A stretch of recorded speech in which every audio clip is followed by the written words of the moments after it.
Hello everybody, it's Kara from Old Book Garden, and today I'm here with part 2 of my October wrap-up. I will link part 1 down below, and also, just wanted to show you guys, I am officially starting a new wrap-up notebook, and I love it. It says, Fueled by Musicals and Tea. Okay, so the first book I'm going to talk about for this part of the wrap-up is Flytrap by Frances Hardinge. This is the sequel to Fly By Night. This was part of our Frances Hardinge read-along that I'm hosting with my friend Hannah from Lynn Hermione. I will link her down below, as well as our live show, our discussion for this book, which is the only books Frances Hardinge has written that are part of a series. And this is one of the only ones that I had not read from. I hadn't read this book before. We are following Mosca, Mai, and Eponymous Clent after the events of the first book, and I did not realize this until Hannah mentioned it during the live show discussion she was leading, but this book was actually written to be a standalone if necessary, which I think makes sense because it really is like a almost completely separate story. The only reason I say almost is because there are some groups or characters that you know of from the first book, but there really isn't any crossover between them. If you do plan to read both, I would recommend picking them up in publication order, so this would be the second, but it's not like a huge deal or anything. Yeah, so we're following Mosca and Eponymous Clent, and they're still traveling together, and after the events of the first book, they are running out of places that they are welcome, and because of a series of events, they end up in this city called Toll, which is very, very strange because there's toll by day and toll by night, and you're only allowed to be out during one or the other based on the beloved that you are named under, which are different gods that most of the people of this world believe in. Based on the one that you are named under, you are assigned either a night hour or a day hour, and the day people are believed to be, you know, wonderful and good and productive members of society, and the night people are believed to be really dangerous and like untrustworthy and dirty and all of this. So it's kind of an extreme version of something that we saw in the first book, which is that people do make judgments about you based on which beloved you are born under. So Clent and Mosca get here, and things just keep getting more and more suspicious, and they end up getting embroiled in a possible kidnapping plot, some attempted hostile takeovers, and they actually are separated for part of this, and I really enjoyed this one. I don't know which of the two I like better because I like different things about each of them, but I continue to love Frances Hardinge's writing style. It's so clever and engaging, and whimsical but dark at the same time. I love Mosca and Clent as main characters, and I actually like, even though they don't spend as much time together as in the first book, I think we actually get a much better picture of their developing friendship and how they're coming to rely on each other, even though they get on each other's nerves a lot. I thought some of the supporting characters were really interesting. I thought the mystery was interesting in this one. I thought the setting was fascinating, like the setting of Toll and like the atmosphere and everything like was really well done, and I think that Frances Hardinge did a really good job of thinking through the implications of this setting and of this world, like how it would affect people in their everyday lives, how it could separate families and things like that, and I think thematically just this book did a lot of really important and interesting things. I will say I was maybe a tiny bit disappointed about some of the antagonist developments, just based on kind of things that I had expected, and also that the beginning was kind of slower than I anticipated. Like, it's about 100 pages before we actually get to the city of Toll, and I didn't realize that the things that were happening then would actually connect to what happens in Toll, although I should have expected that because Frances Hardinge is great at plotting. But apart from those couple of things, I did really enjoy this, and I gave Flytrap 4 stars. Next, I finished a reread of Blood, Water, Paint by Joy McCullough. This is as part of a little project that I'm doing with Julia from Shakespeare and Such. Project is a little ambitious, but I will link her down below, so that is why I was rereading this, and I'm really glad that I had a perfect excuse to, because I talk about this as being one of my favorite books, and I had only read it once, so it was good to return to it and kind of confirm that, because I did still think this was a fantastic novel. So this is a novel in verse following Artemisia Gentileschi. It's really strange to talk about this book because this was like one of the things that really introduced me to her, and now like I feel like Artemisia Gentileschi has just become a part of my channel brand, which I'm okay with. But she was an Italian painter who was sadly for a very long time was famous for being raped by her tutor, rather than for her incredible body of work.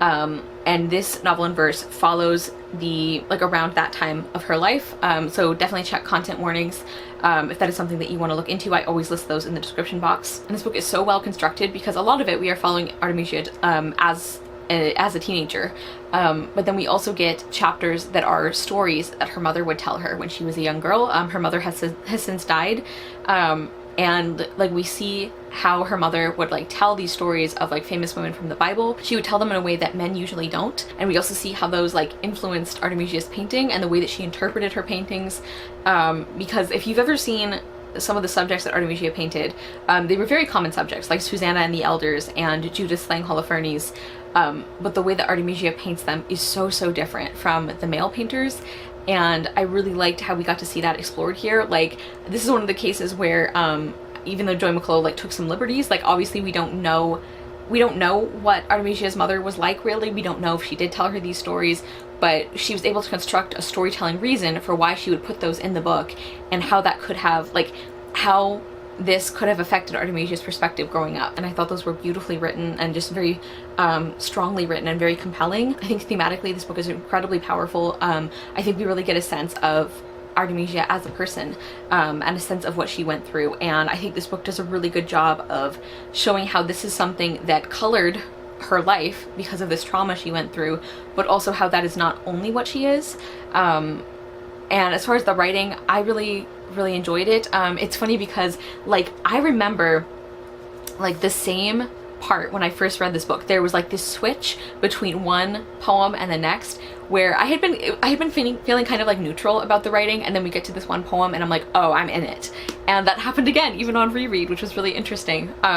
Like there are still some like poems here and there or like phrases or wordings where I'm like, oh, that could have been done I think more effectively, but there's so much good here. Like there's still some poems that really like hit me, or lines that really hit me a lot more than others, but taken as a whole I think the writing is very effective. Also, I think this book did, which I kind of alluded to earlier, I think it did a really good job of taking historical context and historical fact, and blending that with kind of artistic license. I was really interested, like especially after reading a lot more about Artemisia now, I was so fascinated to see how many times Joy McCullough pulled words directly from Artemisia's writings, or from the transcript of her trial, and she worked those into her poetry, and I was just really impressed by that, in comparison to Voices, which I talked about in a recent discussion video. I'll link that if you're interested.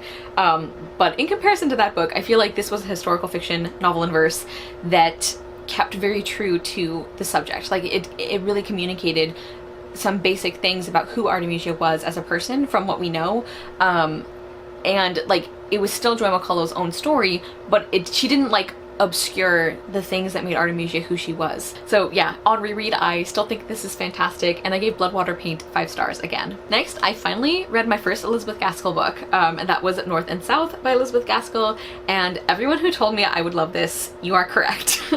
I absolutely loved this book. I actually had ordered like a much prettier edition, but it's not gonna be here for a while, so I was luckily able to borrow this one, and I did actually like the context and the footnotes it provided. This is the Norton Critical Edition, edited by Alan Shelston, although I do really hate that there's a couple times where they spoil massive plot things, like several chapters before it happens.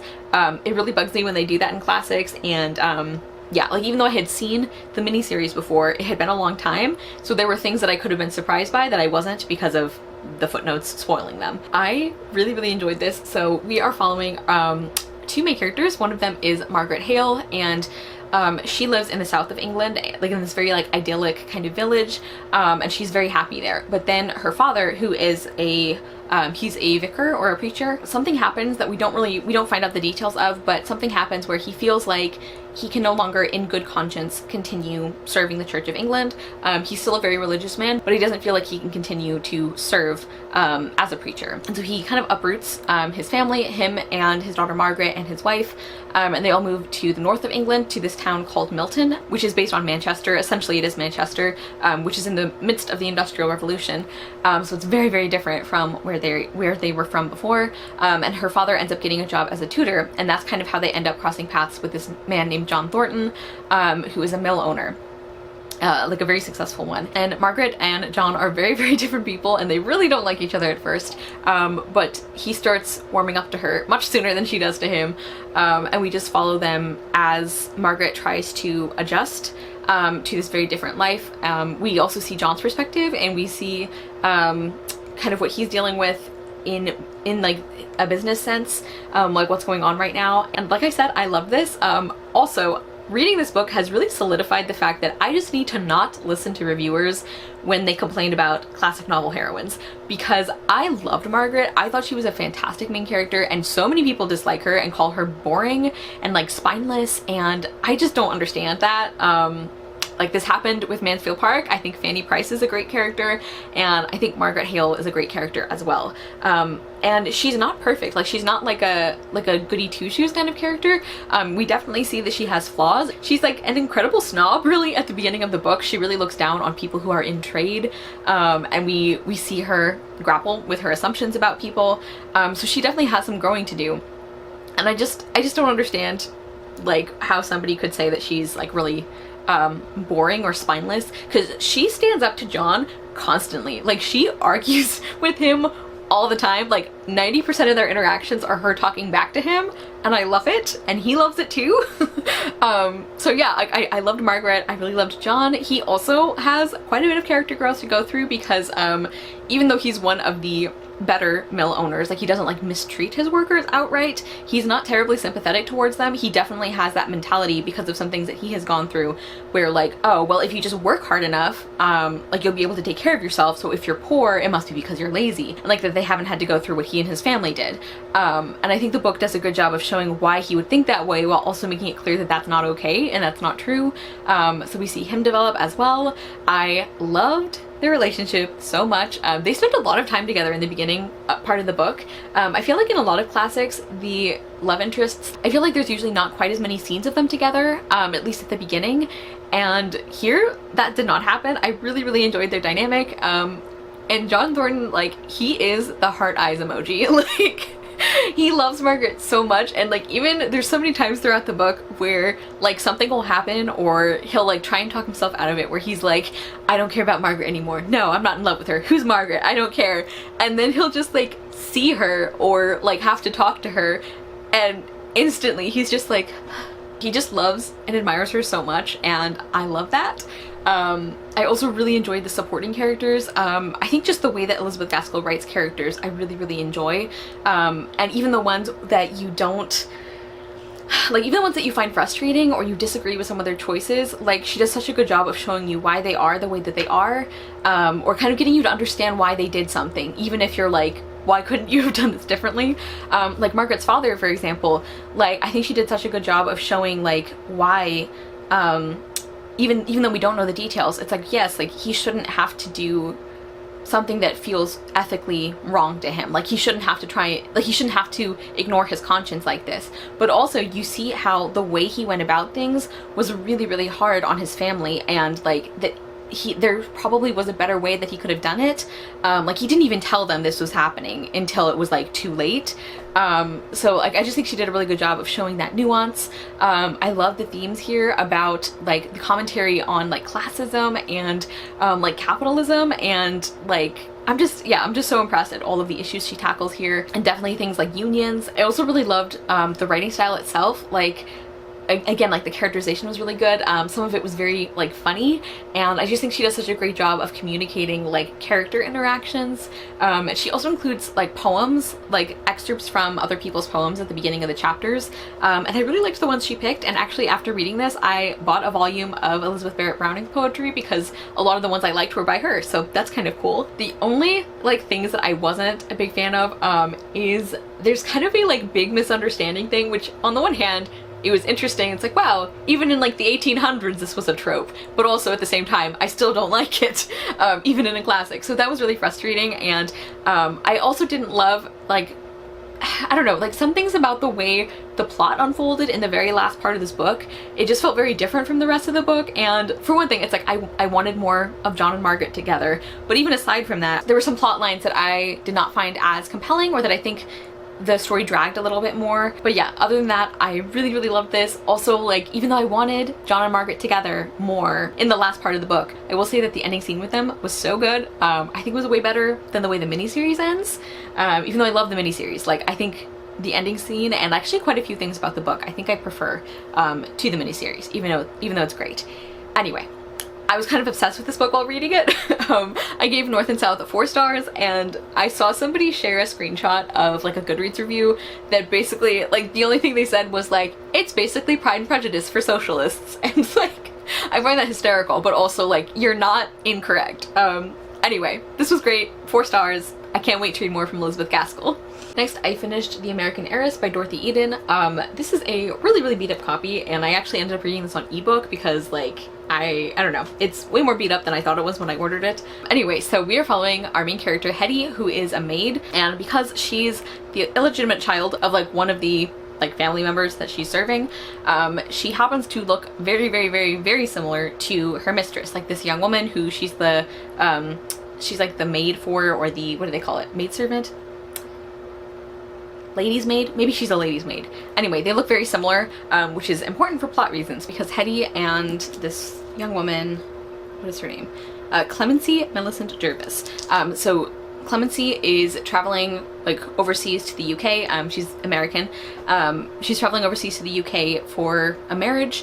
And they actually are on the Lusitania. This is set around the time of World War I, and the Lusitania is a very famous naval disaster. So obviously, the ship sinks. Most of the passengers are killed, but Hetty is one of the only survivors. But because of a bracelet she's wearing, she actually gets identified as Clemency. And she doesn't initially intend to pose as her, but things just kind of keep piling up, and she realizes like Clemency has already died, and Hetty's like, well, what's my alternative? Is I go back to being a maid. You know, I admit who I am, and then I have no money and no prospects and all of this. And especially after the way that Clemency and her family have kind of treated her, she ends up deciding like, you know what, I might as well make use of this opportunity, even though it's sad. So she ends up like posing as Clemency, and she's going to marry this man in Clemency's place. So she gets to the manor house, and she's really worried that she won't be able to keep up this charade the whole time, and there's some complications, and she's worried that people are going to find her out.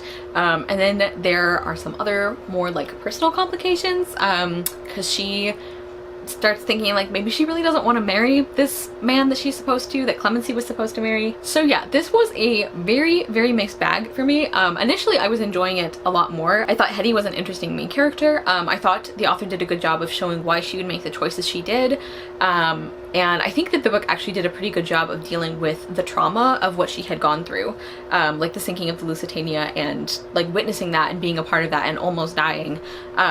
And then also the guilt Hetty feels about stealing Clemency's identity. Like, I just think all of that was done really well. And I thought the plot itself was very compelling. Like, I was very interested to see how this was going to go. Things kind of fell apart, unfortunately, in like the latter part of this book. It's just like, there were like characters and relationships that made absolutely no sense. Like, changes of heart that just were not supported at all by the story. Things that were really important that were just kind of brushed off. There were, like, at one point, this is gonna be like vaguely spoilery, I guess, but at one point, Hetty is starting to kind of develop feelings for, I think it's like going to be her brother-in-law, or maybe it is her brother-in-law, because I think she marries the man that Clemency was supposed to right before he gets sent away to the war. So it's like her brother-in-law, and she kind of starts like developing feelings for him, which is obviously very complicated. But so her brother-in-law is married, and not only is he married, and that's just like, you know, generally considered not okay, but he's like, we actually really like the woman that he's married to, so it's not even a situation where like, oh, both of them are miserable in their marriages and they kind of like find each other and blah blah blah. It's like, it's just very weird why that happens, because there's never any indication that Hetty like feels bad for this. Like, she doesn't even seem to recognize that she actually really likes the woman that he's married to, and that this might be bad for multiple reasons, and that this would really hurt her.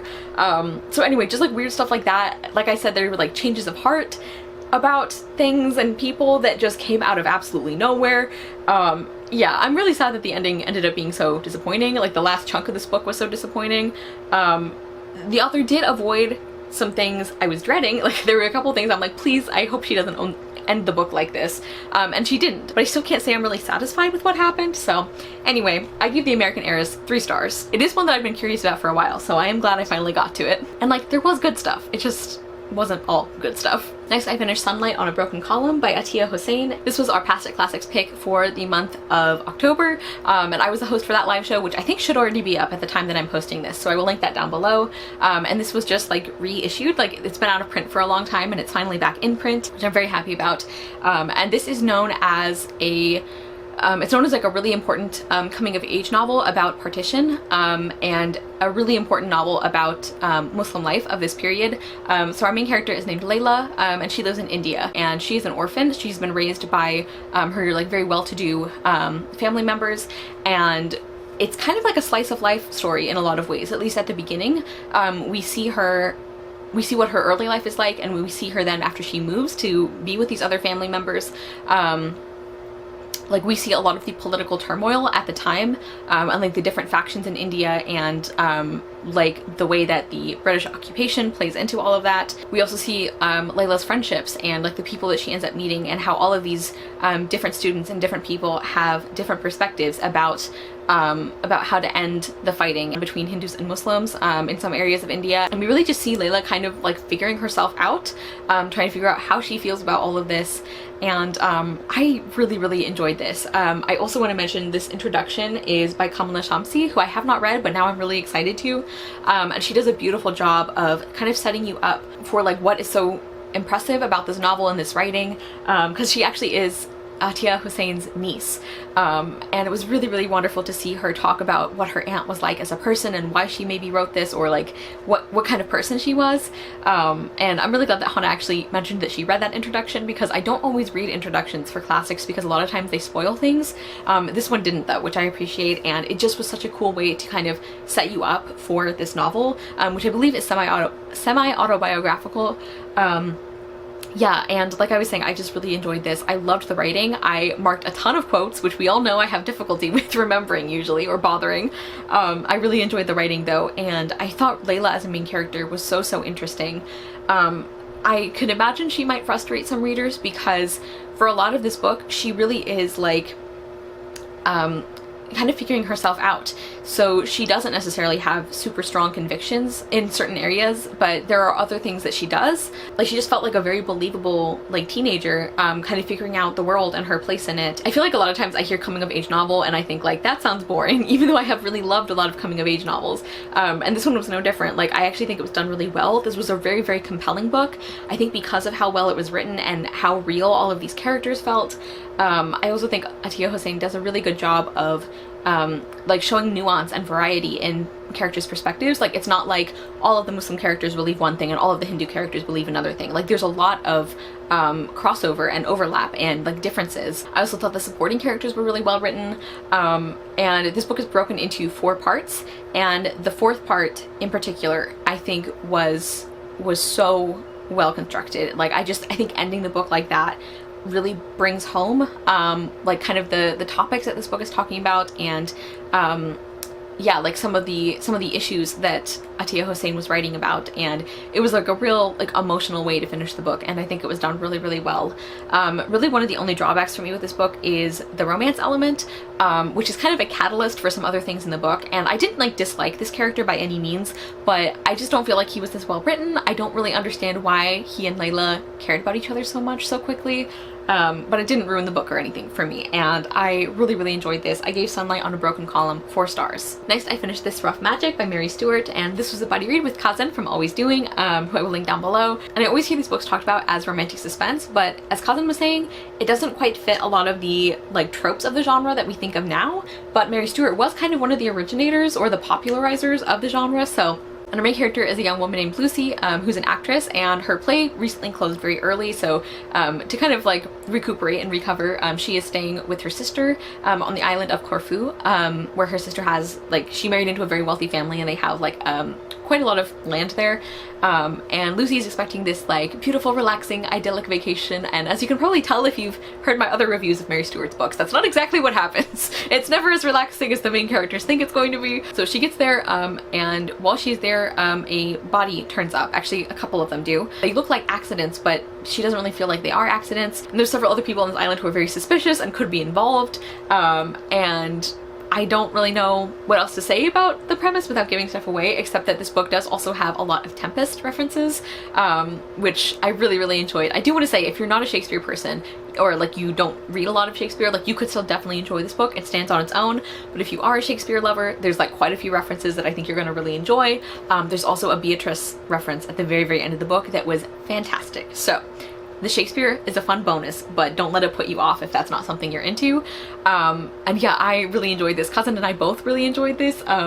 We read the last like third or quarter of this book basically as like a long distance reading sprint, which was a ton of fun, and we were just like messaging each other after every chapter like, ah! Like all of our messages started with that, because they're like, the last part of this book is so intense, like the stakes are so high, and that's one of the things I always enjoy about Mary Stewart's books, the ones I've read so far, is that they are very intense and very compelling, and like you don't want to put them down, but it's not because the main character is an idiot who gets herself into like these stupid situations. It's like you understand how she ends up in this situation, and she is a very competent person, and yet you're still worried because of what she's up against. I just think all of that is balanced really well. I thought the atmosphere and the setting was really well done. I liked the main character, as I always do. Mary Stewart she just writes very likable, very competent women, and I really enjoy them. As I've said with some of her other books, the male lead is maybe a little pushier than I tend to like, but as I've also said before, her female main characters always give as good as they get, and I think that softens it a lot for me. Really the biggest like negative for this book is there are definitely some like of its time elements. Like I could have done with a lot less of the like generalizing about ethnic groups and like the simple peasant people, blah blah blah, and how like wholesome and charming they are and stuff. Like, so there was some of that I think we didn't need, but there were also other places that I think were a lot more progressive than we were expecting. Like the perspective on like mental health and substance abuse I think was in some ways very modern, which was nice to see. So yeah, I think this is my second favorite book I've read from her so far. I really enjoyed it, and I gave this Rough Magic 4 stars. Next, I read Emily of Deep Valley by Maud Hart Lovelace, and this is the first book I read by this author, and the reason I've been meaning to get to her books for a while, but the reason I picked this one up now is because I started reading Steeped in Stories by Macaulay Perkins, and one of the books that she talks about is Emily of Deep Valley, and that was the only one of the 7 that I had never read, and I was like, well, I was interested in this anyway, now's a great time to read it, and I'm really glad I did, because I really enjoyed this. Our main character is obviously named Emily, and she lives in a town called Deep Valley, and she's an orphan, and she lives with her grandfather, and she really like loves him and takes care of him, and because she needs to stay and take care of him, that she won't be able to go to college, and she's really disappointed about that, because she loves learning. She really wants to like make a difference in the world. Like one of her heroes is, I believe Jane Addams is her name, which I really enjoyed reading more about her again too, and so she really has this dream of like basically social work and like doing good in communities and things like that, and she just loves learning so much, and she's really disappointed. Even though she doesn't regret taking care of her grandfather, she wishes there's some way that she could still go to college. So she's really down about that at the beginning of the book, and then we see her kind of gradually realize that there are other ways that she can continue to learn, and that she can follow her dreams, and that she can do good. And we see her make new friends. We see her start a discussion group, like a club, a reading club. We also see her get very involved with the Syrian immigrant community that lives in her town, who has been there for a while, and we see her realize how a lot of the townspeople don't treat them well and how wrong that is, and we see her really get involved and start speaking up for them, and like start actually making friends with them, and that was really lovely, I think, considering especially the time period this was written in and set in. I think that was really well done. Not perfect, but there was a lot of good there, and I just really enjoyed this. I really loved Emily as a main character. I really felt for her, like all of the ways that she's very relatable, I think, in a lot of ways. Like when she's talking about being embarrassed about certain things, or feeling ashamed, and like knowing that it's not her fault, but like feeling ashamed anyway. And I really love the themes about how everybody's full life is not going to look the same. Like even though I think that access to higher education is very, very important, I think that the message that we're supposed to get from this book, I don't think is that college is not important, but I think it's that it's not the only option for people, or maybe it's not an option for somebody right away, and that's okay as well. It's just like really satisfying to see Emily realize all of the good that she can do, and all of the good that she has already been doing, and like realizing that the way that she lives her life and the way that she finds happiness might be different from other people's, and that's okay. It was just really satisfying and lovely to see that, and as I was saying, there were some parts of this that I was pleasantly surprised at how like progressive it was. Like I said, there are definitely some parts that aren't so much. Like there's a scene where two of the young Syrian boys that Emily ends up like befriending, named Yusuf and Khalil. There's a scene where, as a sign of friendship, like we're supposed to see this as a really heartwarming moment, the two like white American boys, we see them like nicknaming them instead of actually like pronouncing their real names, which in this story it's supposed to feel like, oh, how nice, they're like accepting them because they gave them these cute nicknames now, whereas like reading that today, it's like it reads very differently. It reads as like a much more negative thing, as like, wow, like the white characters are refusing to even use their names, you know? So there are some things like that that didn't age quite as well, but as a whole, I think it did a pretty good job. Like there's a part where Emily realizes that the women in the Syrian immigrant community are, because they're not like going into town and doing all the shopping and everything, they're not having as much opportunity to like to just get out and meet people and to like practice their English and all of this, and like Emily realizing that if that's something that they want to do, they should have the opportunity to do that. So yeah, there's like a lot of good here. Again, like go in prepared for some of the less than modern elements, but overall I think it did pretty well. I think this is a really cozy story that had some depth as well. One of the only other things I wasn't a big fan of is I feel like the romance could have been developed a little bit more. Like I didn't dislike it, but I would have liked a little more from it. But overall, I really enjoyed this, and I gave Emily of Deep Valley 4 stars. Next, I finished Forest of Souls by Lori M. Lee, and this was a buddy read with my friend Huck from Badger Reads. This is the first book in a series. I don't know if it's just a duology, and we are following our main character Saoirse, who accidentally brings back her best friend Sango, who had died, and she accidentally brings her back to life, and this means that she has some kind of magical ability, and she ends up getting sent to, her and Sango both end up getting sent to the realm of the Spider King, who is kind of the only person who's holding these different kingdoms like apart from like fighting each other, basically.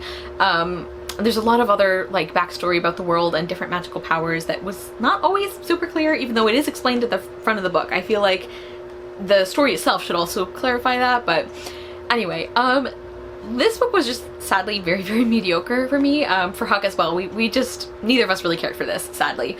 I do really want to read other things by this author. I've enjoyed a short story from her before, and I've heard great things about Pahua and the Soul Stealer, and I definitely want to pick up that, but this just was not really for me. Like everything about this pretty much was just like fine. Like I didn't dislike anything, but I also didn't really like anything. There were a couple of side characters who I think were more interesting than some of the others, but overall I think the characters were pretty flat. I think the character relationships were pretty flat. Like I don't think Sango and Saoirse's like really deep friendship was shown all that well. I also think the world was, again, just a little bit confusing, not super I don't know, not something I was super interested in. There are some really, really creepy scenes with the forest, so if that's something that you're really into, you might enjoy this. I also feel like some of the plot stuff was frustrating. Like, there were characters that almost felt like loose ends, like characters and plot decisions. I just feel like there were several places where, like, another choice would have been a lot more interesting, and then that's not what happened in the story. Also, some parts of the book felt like kind of random. Like, the number of characters who get like lethally injured by like flying knives is kind of wild. Like it's not that many, but it's weird that it happened twice. Yeah, like just that was very strange. This book was like just kind of boring and messy, and I'm sad about it. This is probably going to be one of my shortest wrap-up reviews ever because I have nothing else to really say. But I gave Forest of Souls 3 stars. It was just like very, very middle of the road for me. Next, I finished Forestborn by Elaine Audrey Becker. This is the first book in a series. It might just be a duology, and this just came out very recently, and I don't know if I've told the story in a video before, but the reason I picked this book up is because I happened to see a new releases post, and I saw the spine of this book and the title, and the reason it like pinged my interest is because Forestborn is a term in one of my favorite books of all time, which is Crimson Bound by Rosamund Hodge. And it's not like I saw that and I was like, I'm gonna love this book then, but that was the reason this caught my interest, and then when I looked it up on Goodreads, I'm like, this sounds amazing. So that's why I picked this book up. And I don't know that that's an entirely sustainable strategy, but in this case, it turned out great for me because I really enjoyed this. So Forestborn, we are following our main character Aurora, and her brother, they are like these Forestborn, there's like different kinds of like Forestborn, and her brother are shapeshifters, and all of these magical like beings are treated as very, very dangerous. In some kingdoms actually they are illegal, and they're like horribly treated and like executed even sometimes. So yeah, there's like the general feeling towards her and her brother's kind of people is not good. And the reason this kind of all started happening is because a lot of people think that her and her brother are the like main players in this prophecy that has been told for several years in a row, and right at the time that the two of them showed up at the castle, the queen died, and so now everyone blames them for that, and they think that they're going to bring destruction. And Rora has been serving as the king's kind of head spy for the last few years. Like, the king was one of the only people who actually took them in and was willing to give them the benefit of the doubt. And now for the last few years there has been this like magical sickness that has been infecting like non-magical people, and nobody really knows why this is happening, where it came from, like why this started, and there's no cure for it. And then right at the beginning of the book, Rora's best friend, who is one of the princes, he's the younger prince, named Finley, I think. It doesn't say. I think it's Finley. Yes, Finley. He catches it, like he gets sick with it. And now the royal family is desperate to try and figure out some way to cure it.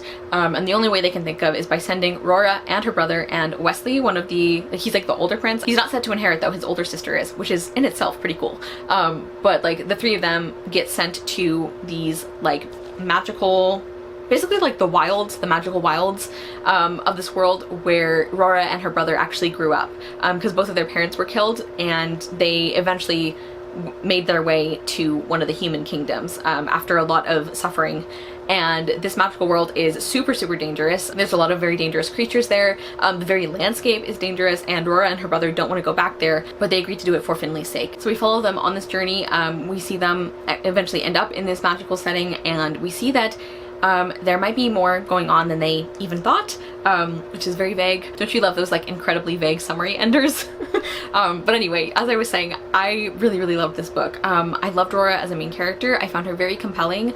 I thought she was such an interesting character to follow, because we see how she feels so guilty for these things in her past. Like, she's used to thinking of herself as the selfish one and her brother as the good one. And as the story goes on, we see Rora realize that people can't be divided up into always good and always bad, or like always selfish and always selfless and that kind of thing. And I just really enjoyed her character arc. In contrast to Forest of Souls, I feel like this book did a really good job of setting up these different relationships, like these dynamics between characters, like including the pre-existing ones. Like I saw immediately how close Rora and her brother were, and we also see how close Wesley and his brother are and why he's willing to come along on this trip. I think just the character dynamics in general were really, really well done. I thought the setting was really interesting. I thought the magic was interesting. There were a couple places at the beginning where I was having trouble figuring out how these things were going to fit together, like the prophecy and like these different magical beings, and like there's giants and like all of this kind of thing, but I think it all came together really well. And I think like our main trio of characters, I just think they had a really interesting like group dynamic, and we see them kind of changing their opinions on each other, and I just think this book overall did a really good job of showing like messy and complex relationships, like of all different kinds. I think the story itself was really interesting and compelling. Like, one of the only things is that even though I ended up really liking Wesley, I think that we still could have gotten a little bit more explanation or justification, or like, I don't know, like apology even, for like the way he acted, like the way he treated Rora, especially at the beginning, like near the beginning of the book. Like, I ended up really liking him, but I just think we could have gotten a little bit more explanation for like why he would have reacted the way he did. But overall, I really, really enjoyed this, and I gave Forestborn 4.5 stars. Next, I finished Once Upon a Broken Heart by Stephanie Garber. This is the Barnes & Noble edition, which is why it's like a pretty rose gold color. And it comes with some like extra material in the back, which is cool. And under the dust jacket is really cool too. It says Recipes of the Ancient North, translated for the first time in 500 years, which is actually a book that is talked about in this book. Also, it's signed, which I didn't remember. That's cool. Anyway, this is the first book in a new series that is set in kind of the same world as the Caraval series, but supposedly they're separate and you don't have to read one before the other. I would like semi-disagree, because like you're definitely able to follow it, but there were a couple things I think that were like spoiled from the first series, or that like you would get like cameos that you would have more fun with, I think, if you read the other books, because I do plan to read the Caraval series, but I started with this one thinking that would be fine, and it didn't like ruin my experience or anything, but just know going in that they're not like completely separate series, I think. But if you're only interested in this one, you can definitely just pick it up and follow, no problem. So we're following our main character Evangeline, and she's in love with this boy named Luke, but then Luke is gonna be marrying her sister instead, and Evangeline doesn't understand why this is happening. She thought like Luke loved her, and she ends up making a very ill-advised deal with one of the Fates, who I assume you know more about in the Caraval books. And his name, he's called the kind of like the Prince of Hearts, I think, and his name is Jax. And yeah, so she makes this deal with him, and it does not go the way she expects, and she feels really remorseful for this. She feels horrible about what happens, and she is kind of able to set things right, but now she owes Jax, and he's going to collect this debt from her in the form of kisses, but that also doesn't go the way that Evangeline expects. She realizes that he has some other plans that are going on, and Evangeline and her stepsister end up going to this other kingdom called the Magnificent North, and they think it's going to be a chance to kind of have a new start after everything that happened in their home. And I think they're from Valenda, and Evangeline and her sister are both kind of hoping to like find love there, but then Jax shows up to kind of collect on his debt from Evangeline. Some like political things that are happening, and I'm not doing a very good job of summarizing this, but I really enjoyed it. Like, I really liked this book. I have been told by several people I probably won't like Caraval very much, but I'm a little more optimistic after enjoying this novel. Like, there were just a lot of things that I really enjoyed about this. I really liked the setting. Like, the Magnificent North is such a cool setting. I really enjoyed it. Like, the vibe and the atmosphere, and like the whimsy of it all. And I actually really liked Evangeline as well. She's definitely a hopeless romantic, but I feel like that is an important part of her personality, but I feel like for the most part it doesn't lead her into making dumb choices. And something else that's interesting about this book is that the plot has like a really heavy romance focus kind of baked into it because of the premise and the characters and everything, and obviously like the price of something being kisses. And like normally I like romance subplots to be subplots. Like I don't know, I enjoy them more when it's like more sparing, but here it didn't bother me. Like, I think because it made sense why it was such an important part of this book. I also thought Jax was a super interesting character. Like, I'm intrigued by him against my better judgment, which is very on brand for him and this book. But I'm really excited to see where things go in book 2. I thought the story was interesting. I don't remember if I said this, but I just really liked the writing. I think that was part of like the atmosphere and the setting, like just this very like whimsical and romantic, like kind of fairy tale feeling, but there are some dark things as well. I thought Jax and Evangeline had a really interesting character dynamic. I was a little disappointed in some things about the ending. There were a couple of directions that I was really hoping the author wouldn't go in, and it kind of seems like she is, like, based on how things ended, but I'm hopeful that some of that can be fixed in the sequel, so I'm holding out hope for that. But overall, I did really enjoy this, and I gave Once Upon a Broken Heart 4 stars. Like, if you don't like romance in books, probably not one that you'll enjoy, but I obviously really liked it. And finally, the last book I finished in October was Little Thieves by Margaret Owen.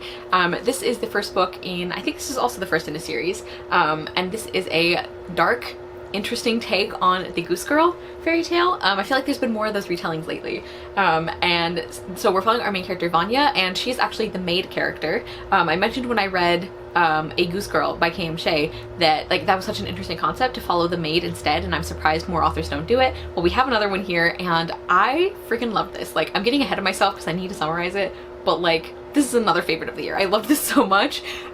So, like I said, we're following Vanya, and she is the adopted goddaughter of Death and Fortune, who are these, like, they're called little gods. There's like all these different little gods in this world. This world is also inspired by German folklore, so there's some like folk creatures as well. And Vanya, yeah, she's the adopted goddaughter of Death and Fortune, and she has taken the place of Princess Giselle, and she's using this position to steal jewels from like the wealthy nobility, and then one night she makes a mistake. She accidentally steals something from one of the little gods, and she gets cursed, so she's going to turn into jewels stone by stone, and she only has, I think, 2 weeks to break the curse before she turns completely into jewels and dies.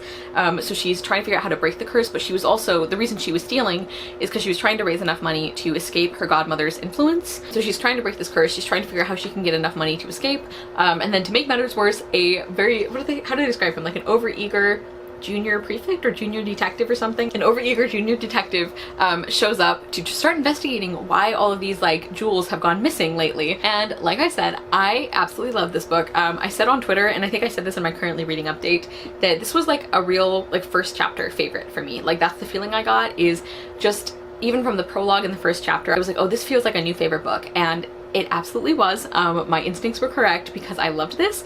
I loved the writing. Vanya is such a wonderful main character. Like I love her so much, and I love her voice. Like she's like snarky but not in an obnoxious way. The writing is very like clever. It's very like distinctive. Like this flavor of writing very like really matches Vanya as a character. I love the world building and the folklore elements and the way the different like religious groups and elements kind of played into this book. And as I said, I really love Vanya as a main character. I think she's a character type who a lot of authors do, but it doesn't often work for me, because she's one of those, she's set up as like kind of this morally gray or like selfish thief who's only in things for herself, and I don't often enjoy characters like that. But I think Vanya is such a good example of one done well, because we see why she does the things she does, and we also see from the very beginning that there are still lines that she doesn't want to cross, or even if she's tempted, then she doesn't end up doing it, or there are people that she doesn't want to steal from. Like she does still have goodness in her, and we see like even other characters will say to her that like she grew up, like the things that she had to deal with, it's like you completely understand why they would make her view the world the way she does, and why they would make her feel like she's the only one who's going to look out for herself, so she has to continue doing that.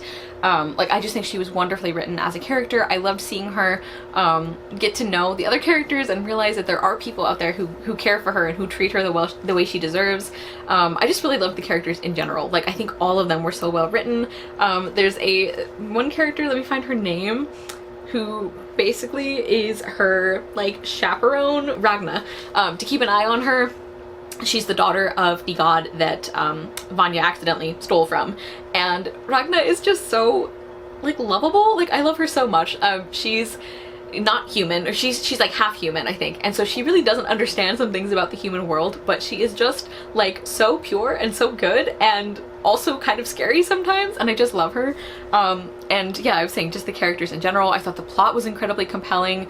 The stakes were really, really high in this book. Also, both of our lead characters in this book are demisexual, which is not something you see very often at all.